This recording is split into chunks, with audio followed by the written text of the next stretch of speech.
Hey there everyone, welcome to another Stay on Targeek review. Today we're going to be looking at the 2004 Disney Jedi Starfighter specifically for Mickey Mouse.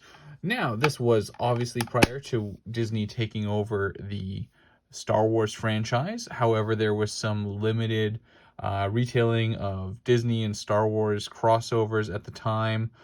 They had like a special line of Star Wars figures that looked like this little guy here.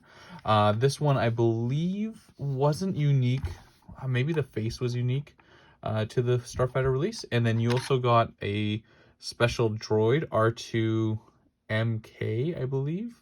I forget the exact name of him there. But let's take a quick look at him right now. He is your standard Build-A-Droid figure. He even has the hole in the top. If we pop this off, we can see it's got the mechanics underneath there. Just your regular Build-A-Droid. Very nice red though. Nice glossy red, black, white, in line with Mickey Mouse's colors. I will just show really quickly. This is the Pride one. It's exactly the same. It's got those, and then obviously the little hats. Those fit in there, and they do also fit on this guy as well. And so he's just your classic Build-A-Droid. All the parts are interchangeable. This pops off, everything pops off. I believe he's a unique color scheme to this set though. So you won't get him in any of the other Build-A-Droids. I haven't seen him at least. And then here he is in relation to the vintage, I believe it's the vintage collection one. That one kind of got stuck in there. So all in all, regular scale, nothing special aside from the paint scheme on this droid, but it's a very nice piece to have. Put him off to the side here, and we can look at some scaling in a little bit. The other figure it comes with, of course, is Jedi Mickey Mouse. Looking very nice here. He's got kind of like a serious face. He's kind of side-eyeing a little bit there. I think he's just in the middle of a dogfight. Now, he does come with a lightsaber.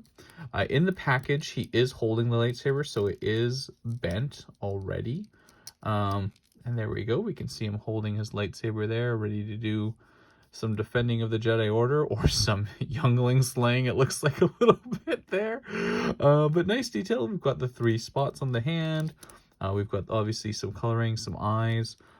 He does have articulation. Now, it does come out, but that's because it's just a peg, which isn't great in that sense. However, this cloak comes off, and if you want, you can put the arms back on. It doesn't quite work because the arms are meant for the cloak itself, but it does add another little feature. It doesn't quite work as well, but they did do some full painting all the way around. It's not just white, and he does have peg holes that are pretty standard and fit into most sets, and you can just put them on there, and this obviously snaps back on. It's got some nice detailing. I mean, for a figure that's thrown in, and obviously just like a Disney-esque figure at the time where they weren't really too concerned with accuracy or obviously not within the canon or anything, it's not bad. It's got 3 points of articulation. It's your small kind of figure, and he comes with a little Mickey Mouse lightsaber, which is kind of nice.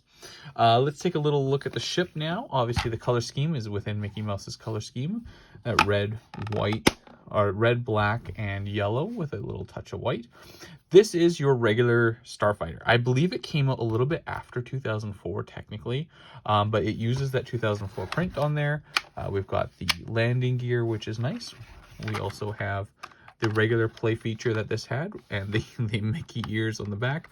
But if we push this here, obviously the wings pop open. I had to do that a couple times there, but not every time. Sometimes it works nicely. And then we can see we've got our regular standard. We've got the missiles that fire there. There's 1, and there's 2. Regular play features exactly like the other ship, except for one thing. If we go inside the cockpit here, we open it up. This is a unique chair. And I'm just going to pull up the Obi-Wan Kenobi Starfighter. And you can see just right off the bat that the back of them, this is a different headrest to this, not just the color scheme. This part is the same, and this part is almost the same, except this has one small feature. It's got a peg here. Now, that peg is for Mickey, because he doesn't sit. If you put him in the regular one, he fits in fine, but if you go do any kind of flying, he flops around, falls down. However, you put him in his own Starfighter, and he secures nicely in there. Secure the lid, and then you can do some aerial maneuvers, and he doesn't flop around. So that is one thing. It's not just a paint scheme. There is one unique. The headrest and the base there are unique to this ship and only this ship. The droid compartments, those are identical. There's the Obi-Wan droid compartment. There's the Mickey Mouse droid compartment. Nothing, even the kibbling on the side. I mean, it's obviously got a unique paint scheme, but if we took the Obi-Wan's R4, fits in there exactly the same. And one thing I kind of wish that they did is that if we did get a version of the R2MK droid, because as you'll see here, he fits in here okay, but he's a bit tall, and it's a little tricky to get him in there. Whereas that other, the feature with that other Obi-Wan fits in just nice. And so he is in there, but he's obviously much taller than he should be. Doesn't quite fit in there properly. But that is kind of how it would work in the real world. I think they did some movie magic with the other one. Yeah, looking pretty good. All in all, it's a nice Starfighter. I mean, if you have the Return of the Jedi Anakin or Obi-Wan or Vader, or even some of the other ones that they brought out, I believe they brought out Kit Fisto and Mace Windu, a bunch of different unique color schemes. Those are all identical Starfighters. This is the only one with a unique chair.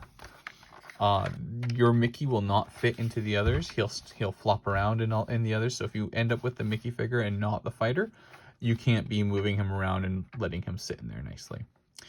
I just want to take Mickey out here, take another quick peek at this figure, and just for scaling, just so you're aware, we have the recent vintage series Leia, and then an Attack of the Clones clone trooper from the movie, and there he is, Mickey, to scale with them. So you can see he's roughly to scale with what he should be, roughly a little bit larger than, or a little smaller than his droid. However, the droids, like I said, that's not a unique droid. It is just your regular Build-A-Droid figure with a unique paint scheme. All in all, a great pickup. It's a fantastic little ship. You can put your other 3 3/4 figures in there. They fit perfectly fine. I'll just take the commander or the sergeant here just as reference. Now he's probably not the best one to throw in here, but as you can see, fits in there just fine and can fly around nicely. Very nice ship, very nice color scheme. Probably one of the better color schemes in terms of blocking. The other ones have some nice wear and tear to them, but if you want a Starfighter that doesn't look like it's gone through a battle already, this is a perfect one. It's nice and clean, crisp. It's actually a really nice display feature. I really like it a lot. I like the extra hidden Mickeys. It kind of means more now ever since they discontinued this line when Disney took over the Star Wars franchise. There is a little bit of paint smearing here. It is on both sides. That's the only kind of defect I could see. Otherwise, it's very crisp, very nice, looks fantastic. We've got the 3 hidden Mickeys there. No Mickeys on the bottom that I could tell. Just the one on the back and the 2 on the front wings. Otherwise, I think they did miss out. The headrest could have also been a hidden Mickey, and that would have been a nice little touch. Otherwise, fantastic ship. Great pickup if you ever see it out on the market and it's not too expensive. I wouldn't overpay, as you're essentially just getting a regular Jedi Starfighter except for the interior. If it doesn't have the Mickey and doesn't have the droid, then it's probably not worth the pickup unless if you really like the color scheme. Anyway, thanks for watching. Hope you enjoy. Please like and subscribe and have a great day.